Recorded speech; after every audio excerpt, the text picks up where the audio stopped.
The chapter we have been considering in the fourth volume is the preparation of the elements for the great fire.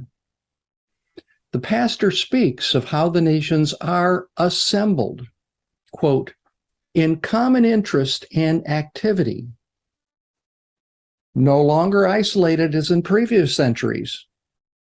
And we see how international travel, communication, language barriers being overcome, and commerce have bound the nations of the world together today and made all quite dependent upon each other. No longer are any nations isolated and totally self-sufficient. Yes, this is by design, that the nations can be assembled and the elements prepared for the great fire, the great time of trouble.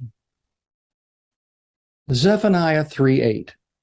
Wait ye upon me, saith the Lord, until the day that I rise up to the prey.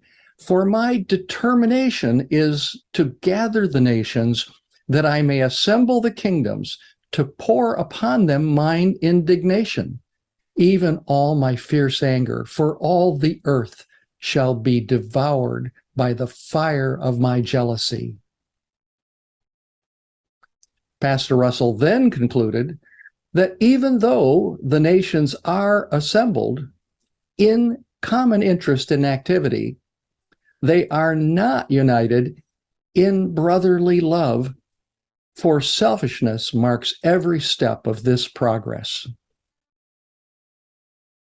We are reminded of how selfishness is the main element that has gathered the nations and has them headed straight for a universal outcry of the people for justice. And the people see the only path they have for any relief is revolution. This would all be very troubling, except we know that God is the great commander who now gathers the nations and assembles the kingdoms with the purpose of transferring earth's dominion to him whose right it is in Christ's kingdom. One of the elements that the pastor mentions as provoking the people to revolution and anarchy is what he interpreted from Luke 17:26. As it was in the days of Noah, so shall it be also in the days of the Son of Man. Genesis chapter 6 tells us that previous to the end of the first dispensation, a superhuman influence had entered into the world, and power from an angelic source had produced very undesirable conditions, to the extent of bringing into existence an unauthorized race who were powerful, self-serving giants. The pastor's supposition was that in the last days, there would be a counterpart of the giants, as there was in the days of Noah, even if not specifically mentioned by Luke. And the pastor rightly pointed to certain giant companies in his day as a possible corresponding element to the giants of Noah's day. Those giant monopolies or trusts tightly controlled the costs for goods and services and crowded out competition in a most forceful way. They imposed on the people no real options or choices for the goods people needed. Like the Nephilim, these modern giants were simply big, overbearing bullies, which defied attempts by trade unions and regulatory agencies to moderate their unfair trade practices and employee treatment. This kind of behavior suggests an evil spirit influence on the hearts and minds of those men in power. Ephesians 6:12, for we wrestle not against flesh and blood, but against principalities, against powers, against the rulers of the darkness of this world, against spiritual wickedness in high places. The pastor also points out how the individuals who formed these tyrannical monopolies first received enlightenment and advantage because of being in a civilized society based on Christian principles and wisdom. So how deplorable it is that they would misuse that advantage in such a selfish way.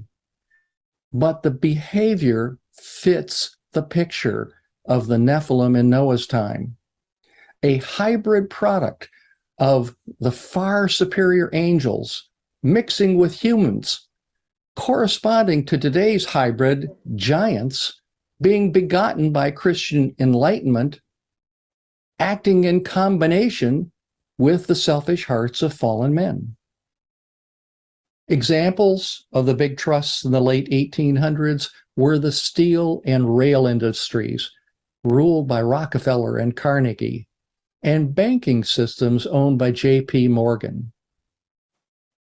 These modern giants in the pastor's day were a real menace and threat to the nation, similar to the literal giants that threatened the world with violence in Noah's day. As the Nephilim could not be controlled by mere humans in Noah's day, we are assured that it again will take divine intervention to fully remove these powerful and cunning modern corporate giants. A specific example. In 1892, there was in America the Homestead Steel Strike. Now, I'm citing this example as the kind of provocation that will bring about an uncontainable uprising in the future by the Lord's great army. Located just across the river from the Carnegie-Pittsburgh steel plant was the scene of a brutal battle between the Iron and Steel Workers Union and Carnegie's Pittsburgh Steel, which wanted to break the union's power and punish union members. Pittsburgh Steel announced pay cuts, refused to negotiate with the union, locked workers out of the plant, and then sent in private police to bully the union strikers. The whole thing became a bloody gunfight. Along with the use of the Pennsylvania State Militia, the workers' union was crushed. This all showed how hard it was to overcome a giant, a strong company that prospered under the lack of government regulations or meaningful enforcement. Another example of the influence of corporate giants was the Great Steel Strike of 1919. During World War I, industrial companies, labor unions, and the U.S. government joined together to form the War Labor Board, an organization that brokered a deal to stave off strikes in exchange for improved labor conditions. A consortium of unions that included the American Federation of Labor and the Iron, Steel, and Tin Workers Union called for a strike of the workers at U.S. Steel, the nation's biggest employer, and one that refused to recognize unions. 350,000 workers walked off the job in 6 states. While the strike temporarily paralyzed steel production, it eventually was crushed. Police and company-hired thugs beat up the picketers. Again, the workers and unions suffered a great defeat and a big setback for the labor movement. So you can see why the brethren in the pastor's day expected that since the giants of the world that was before the flood were swept away in the flood waters, likewise, these corporate giants would soon be swept away in the coming equivalent to the flood, the symbolic fire of anarchy. Yes, monopolies and trusts were prevalent in the pastor's day, but we also want to note that by the early 1900s, laws and other restrictive measures to prevent monopolies were coming about. Antitrust laws and the formation of more labor unions. So even though it had been previously assumed that a great revolution leading to global anarchy was imminent by 1914, by the early 1900s, there were signs that it may be necessary to adjust the assumption of that original time frame. Let me explain. As far back as 1890, the Sherman Antitrust Act made monopolies and trusts illegal. In the early 1900s, President Theodore Roosevelt empowered several federal regulatory commissions to tear down the big monopolistic trusts. And President Woodrow Wilson, in a 1912 campaign speech, actually referenced the phrase, quote, "There were giants in those days, and America was created to break every kind of monopoly and to set men free upon a footing of equality, upon a footing of opportunity to match their brains and their energies," end of quote. In 1914, the Clayton Antitrust Act expanded the Sherman Act by prohibiting price discrimination. New consumer welfare standards were then adopted in the 1970s. And as late as 2021, an executive order by the President of the United States established the White House Competition Council to combat monopolistic activities and cultivate greater competition in the marketplace. In fact, in 2021, 6 antitrust bills were passed, which were designed to closely examine whether big tech company mergers would stifle competition. And Congress admits that in their assessment, not all mergers are bad for the public. And some large corporations have demonstrated that they are socially responsible. So, because of these changes, applying the term giants doesn't exactly apply to large businesses today on the same scale as in the pastor's day. Yes, some large corporations today may attempt to take selfish advantage of the public by trying to control the marketplace, but the government and trade unions of this time period have demonstrated that regulations and trade unions are partially effective in limiting the unfair behavior of the large companies. So, government regulations and trade union negotiations today still seem to satisfy the cries for justice, thus averting an uprising of the Lord's great army. It is interesting that Brother Russell, in the year 1916, when speculating about Elijah's mantle and the smiting of the Jordan River, was still waiting for the point when he could conclusively identify the antitype of that series of events. He could certainly see a great degree of the gathering of the nations and the preparation of the elements, along with the outrage of the people. But what was the antitype of the actual smiting of the waters? Were all the pieces of this impending event fully in place so that some incident and maybe truth message would compel the people into an unstoppable anarchistic uprising? Well, I'm not saying that we should change the idea of big business being the giants, but today these giants are not as easily identified as the monopolies and trusts of the past. Outwardly, big business seems to have been restrained by regulations. However, let us point out that many big companies are still not voluntarily and benevolently cooperating for the public good.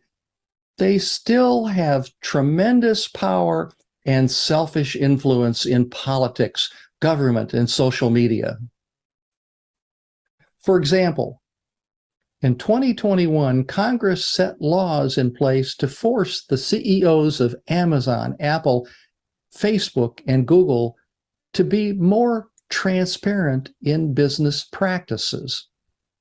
This all sounds somewhat positive, but in actuality, the government regulators admit getting bogged down in technicalities, definitions of terms, and resistance to cooperate on the part of those giant companies. In other words, the giants in industry have not really gone away, but are now learning how to work around the regulations. Let's review a real example of how big business today can stifle competition and get around some of the anti-monopoly regulations.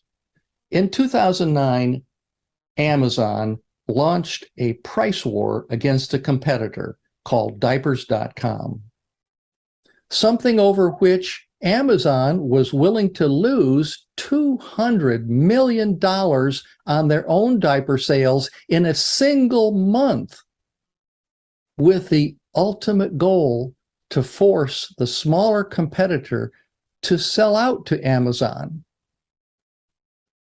So Amazon might say, "What's wrong with that? We are just being competitive." Here we see the dispute between the corporate versus the regulatory agency perspective.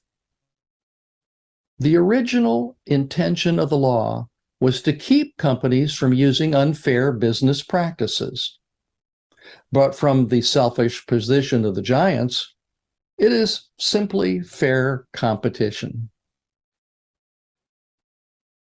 It's important to emphasize again that government regulations and trade union negotiations seem, for now, to somewhat satisfy the cries for justice. But this will only delay the still impending anarchy of the discontented and restless masses, the Lord's great army.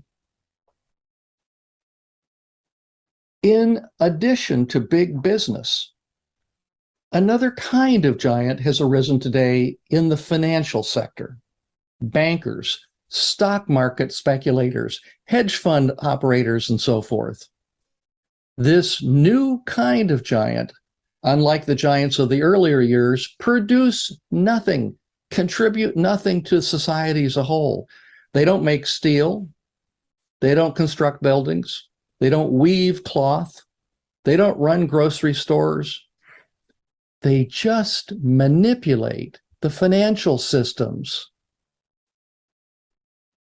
lending money, borrowing money, investing in profitable businesses, not to the benefit of the general public, but simply to benefit themselves, or more accurately stated, their rich owners. For instance, when the national economy and job situation was poor, as during the COVID epidemic, the government of the US, as well as other countries, tried to ease the pain to the general public and stimulate jobs by pumping hundreds of billions of dollars into the financial sector. The government essentially loaned the banks money at a nearly 0% rate, with the theory that the banks would in turn offer low interest loans to the public for low interest home mortgages and low interest loans to small businesses to stimulate the economy. But the theory failed for the most part. Instead of the money trickling down to the small business sector and to the people, the financial institutions instead decided that they would make more money quicker by just investing that government money in the same government bonds the Fed was buying. They knew that with the government setting new low interest rates, the market rate of government bonds would go up. It was a sure thing, a sure way to profit. Former Federal Reserve official Andrew Huszar stated it this way: the Fed's idea was the banks would be taking that money and lending it to the public effectively at lower interest rates. What the banks were doing instead was that they were just investing in the same inflated bonds that the Fed was buying. One government official said that the Federal Reserve money was to be the blood supply for the body of our economy. But instead of the banking system being that lifeline, they were simply the bloodsuckers. The conclusion is that this new giant is also born of selfishness. And even though in somewhat of a new form, it cannot seem to change from the same basic fallen behavior of the other kinds of giants. Andrew Huszar concluded, just because the Fed wanted to do something and wanted to help the average American, it doesn't necessarily mean that Wall Street and the banking system has the same interests. But now, we also want to suggest an additional modern-day analogy to the giants, another correspondency that may share the definition of giants. As we alluded to earlier, the Nephilim were a hybrid of two natures, spiritual and earthly. Mystic Babylon is a hybrid of the nominal church, the nominal spiritual heavens, mixed with the world and earthly governments. Take a look at Revelation 18:9 with the pastor's comments from Volume 3, Thy Kingdom Come, in the 1916 forward, page 4. And the kings, the political element of earth, society, who have committed fornication illegitimately associated with her, shall bewail her and lament for her when they see the smoke, evidence of her burning, Babylon's destruction. This indicates that the kings will become corrupt by their association with the elements of that harlot, creating that unlawful hybrid of nominal Christianity and state. And like the monopolistic trusts, imposing on the people no choice for the spiritual goods they require, no freedom of religion, no choice but the brand of beliefs that are sanctioned by a newly elected Christian government. Could this really happen? Well, the desire among many Christian groups is certainly there. In 2022, during a political rally for the office of governor in the city of Atlanta, proponents of what is called Christian nationalism chanted, "We, the church, are God's governing body on the earth, and we have been given legal power from heaven and now exercise our authority." How would this happen? If the Western nations become fearful of collapse under a future anarchistic uprising, a real violent outcry of the people for justice, then the Western nations will seek some means to quell the uprising.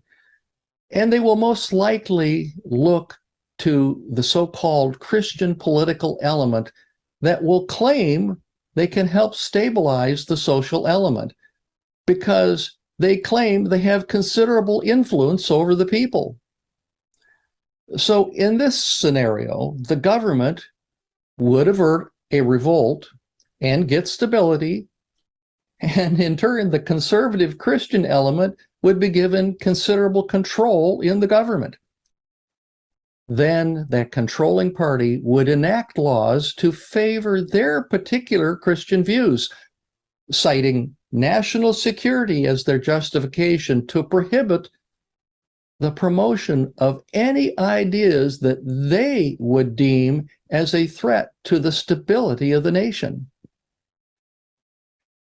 Well, even though this scenario is in the speculation category, and it may seem quite impossible to some, we do see that the hybrid of nominal Christianity and state already has a template in Russia that can quickly be transferred to Europe or the United States in times of emergency. In Russia, in 2002 and again in 2016, laws targeted religious groups outside of the Russian Orthodox Church and were justified as anti-terrorism measures. President Vladimir Putin was quoted as saying, "The Russian Orthodox Church is part of a bulwark of Russian nationalism, and anything that undermines that concept is a real threat, whether that is evangelical Protestant missionaries or anything else." Since 2016, several Jehovah's Witnesses groups were shut down and non-Orthodox religious websites have been blocked. All those who defy these new laws are faced with large fines and 6 to 10 years in prison.